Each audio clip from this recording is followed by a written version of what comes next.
ಆತ್ಮೀಯರೇ, ಇದೊಂದು ತರಗತಿಗೆ ತಮಗೆ ಸ್ವಾಗತ. ನಾನು ನಿಮ್ಮೊಡನೆ ಹಂಚಿಕೊಳ್ತಂದಿರುವಂಥ ವಿಷಯ ವಸ್ತು ಬಾದಾಮಿ ಚಾಲುಕ್ಯರು.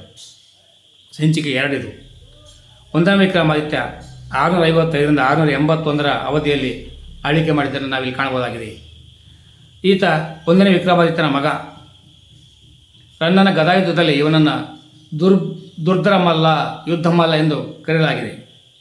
ಇವನು ತೊಗರಚೀಡು ಶಾಸನದಲ್ಲಿ ತುಂಗಭದ್ರಾ ನದಿಯನ್ನು ಪಂಪಾ ನದಿ ಎಂದು ಕರೆಯಲಾಗಿದೆ. ಇವನ ರಾಣಿ ವಿನಯಾವತಿ ಬಾದಾಮಿಯಲ್ಲಿ ಬ್ರಹ್ಮ ಮಹೇಶ್ವರರ ತ್ರಿಕೂಟೇಶ್ವರ ದೇವಾಲಯವನ್ನು ನಿರ್ಮಿಸಿದ್ದನ್ನು ನಾವು ನೋಡ್ತೇವೆ. ವಿಜಯಾದಿತ್ಯ, ಈತ ಕಾಲಾವಧಿ 696ರಿಂದ 733. ವಿನಯಾದಿತ್ಯನ ಮಗ. ಪಲ್ಲವರ 2ನೇ ಪರಮೇಶ್ವರನನ್ನು ಸೋಲಿಸಿದ.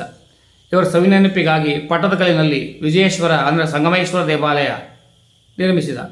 ಸಹೋದರಿ ಕುಂಕುಮ ಮಹಾದೇವಿ ಗದಗದ ಲಕ್ಷ್ಮೇಶ್ವರದಲ್ಲಿ ಒಂದು ಜಿನಾಲಯವನ್ನು ನಿರ್ಮಿಸಿದರು. ಇವರ ಆಸ್ಥಾನದ ನೃತ್ಯಗಾರ್ತಿ ವೀಣಾ ಪೋಟಿ ಒಂದು ಬಿರುದು, ನೃತ್ಯ ವಿದ್ಯಾಧರಿ ಅಂತ ಬಿರುದ ಅವಳಿಗೆ ಇದ್ದಿದ್ದನ್ನು ನಾವು ನೋಡ್ತೀವಿ. ಈಗ 2ನೇ ವಿಕ್ರಮಾದಿತ್ಯ ಕಾಲಾವಧಿ 733ರಿಂದ 745. ಈತ ಕಂಚಿಯ ಪಲ್ಲವರ ಅರಸ ನಂದಿವರ್ಮನನ್ನು ತುಂಡಕ ಎಂಬಲ್ಲಿ ಸೋಲಿಸಿ ಕಂಚಿಗೆ ಮುತ್ತಿಗೆ ಹಾಕಿ ಪಲ್ಲವರ ಸಮುದ್ರಘೋಷ ಅಂದರೆ ಕಹಳೆ, ಕಟುಮುಖಿ ಅಂದರೆ ಮದ್ದಳೆ, ಕಟ್ವಾಂಗ ಅಂದರೆ ಧ್ವಜ ಹಾಗೂ ರಾಜದಂಡವನ್ನು ಗೆದ್ದುಕೊಂಡು ಕಂಚಿಯ ಗೊಂಡ ಎಂಬ ಬಿರುದನ್ನು ಪಡೆದಿದ್ದನ್ನು ನಾವಿಲ್ಲಿ ಗಮನಿಸಬಹುದಾಗಿದೆ. ಕಂಚಿಯ ರಾಜಸಮೇಶ್ವರ ಅಂದರೆ ಕೈಲಾಸನಾಥ ದೇವಾಲಯದ ಮೇಲೆ ಕನ್ನಡ ಶಾಸನ ಕೆತ್ತಿಸಿ ದೇವಾಲಯಕ್ಕೆ ದಾನ ಮಾಡಿದ. ಲೋಕಮಹಾದೇವಿ ಇವಳು ಮೊದಲ ರಾಣಿ. ಕಳಚೂರಿ ಮನೆತನದವಳು. ಪಟ್ಟದಕಲ್ಲಿನಲ್ಲಿ ಲೋಕೇಶ್ವರ ಅಂದರೆ ವಿರೂಪಾಕ್ಷ ದೇವಾಲಯ ನಿರ್ಮಿಸಿದಳು. 2ನೇ ರಾಣಿ ತ್ರೈಲೋಕ್ಯ ಮಹಾದೇವಿ. ಲೋಕಮಹಾದೇವಿಯ ಸಹೋದರಿ ಪಟ್ಟದಕಲ್ಲಿನಲ್ಲಿ ಮಲ್ಲಿಕಾರ್ಜುನ ದೇವಾಲಯ ಅಂದರೆ ತ್ರೈಲೋಕೇಶ್ವರ ದೇವಾಲಯ ನಿರ್ಮಿಸಿದಳು. ರಾಜನಿಗೆ ತ್ರೈಲೋಕೇಶ್ವರ ತ್ರಿಭುವನಚಾರಿ ಬಿರುದನ್ನು ನೀಡಿದಳು. ಇವಳ ಆಸ್ಥಾನದ ನೃತ್ಯಗಾರ್ತಿ ಆಚಾಲೆ. 2ನೇ ಕೀರ್ತಿವರ್ಮ ಕ್ರಿಸ್ತಶಕ 745ರಿಂದ 752 ಅವಧಿಯಲ್ಲಿ ಅಧಿಕಾರ ಮಾಡಿದ್ದನ್ನು ನಾವಿಲ್ಲಿ ನೋಡಬಹುದಾಗಿದೆ.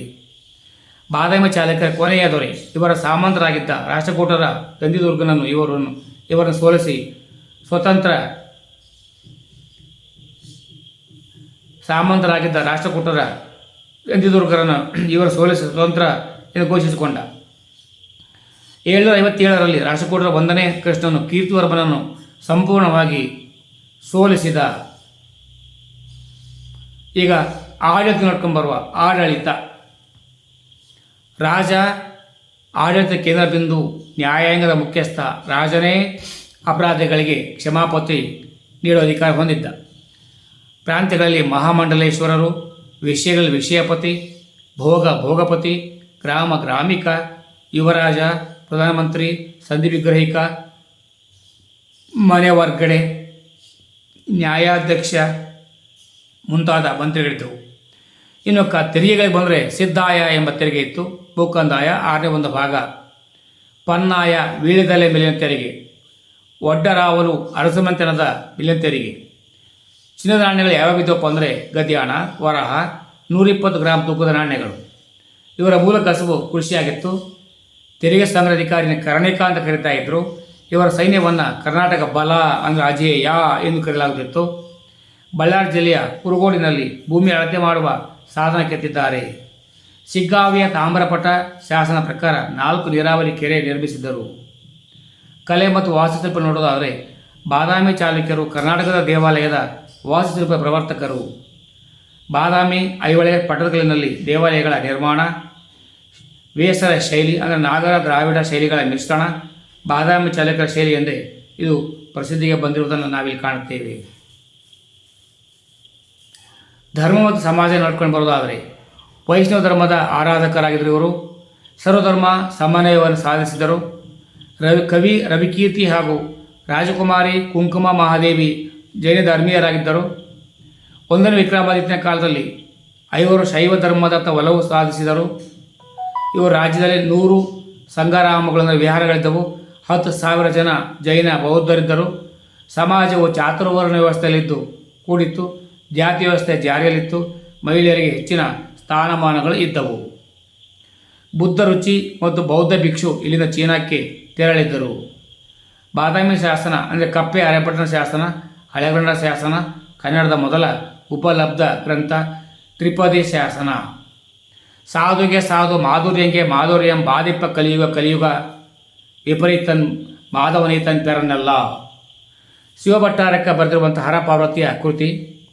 ವಿಜಯ ಭಟ್ಟಾರಿಕೆ ಮತ್ತು ವಿಜ್ಜಿಕೆ ಅಥವಾ ವಿಜಯಾಂಕ ಕೌಮುದಿ ಮಹೋತ್ಸವ ನಾಟಕ. ಇದು ಸಂಸ್ಕೃತದ ಇಮ್ಮಡಿ ಪುಲಿಕೇಶಿಯ ಸೊಸೆ. ಬಿರುದು ಕಾವ್ಯದರ್ಶನ ವಿಶಾರದೆ. ವೇಷರ ಶೈಲಿಯ ಲಕ್ಷಣಗಳು: ಸಾದಾ ಮತ್ತು ಚಿಕ್ಕದಾದ ತಳವಿನ್ಯಾಸ, 3-4 ಅಡಿ ಎತ್ತರದ ಜಗುಲಿಯ ಮೇಲೆ ದೇವಾಲಯ ನಿರ್ಮಾಣ, ಚೌಕಾಕಾರದ ಗರ್ಭಗುಡಿ ಮತ್ತು ಅದರ ಮೇಲಿನ ಗೋಪುರಗಳ ನಿರ್ಮಾಣ, ಸಭಾಮಂಟಪ ಮತ್ತು ಮುಖಮಂಟಪಗಳ ನಿರ್ಮಾಣ, ಗೋಡೆಗಳು ಹೊಯ್ಸಳರ ದೇಗುಲದಂತೆ ಕುಸುರಿ ಕಲೆಯಿಂದ ಅಲಂಕರಿಸಲ್ಪಟ್ಟಿದೆ. ಗಜ ಪೃಷ್ಠಾಕಾರದ ತಳವಿನ್ಯಾಸ. ದಕ್ಷಿಣ ಭಾರತದಲ್ಲಿ ಮೊದಲ ಬಾರಿಗೆ ಬೌದ್ಧಿಗೆ ಶಿಲ್ಪ ಅಳವಡಿಕೆ.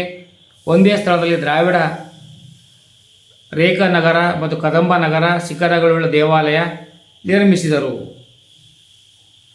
ಧನ್ಯವಾದಗಳು. ಸರ್ವೇ ಜನ ಸುಖಿನೋ ಭವಂತು. ಯಾರೆಲ್ಲ ಸಬ್ಸ್ಕ್ರೈಬ್ ಮಾಡ್ಕೊಳ್ಳಿ. ನನ್ನ ಧ್ವನಿಗೆ ನಿಮ್ಮ ಬೆಂಬಲ ಸಿಗುತ್ತೆ ಎಂಬ ಹೃದಯಪೂರ್ವಕವಾಗಿ ನಾನು ಹೇಳ್ತಾ ಇದ್ದೇನೆ. ಸರ್ವೇ ಜನ ಸುಖಿನೋ ಭವಂತು. ಜೈ ಹಿಂದ್, ಜೈ ಕರ್ನಾಟಕ, ಜೈ ಭಾರತ್ ಮಾತೆ.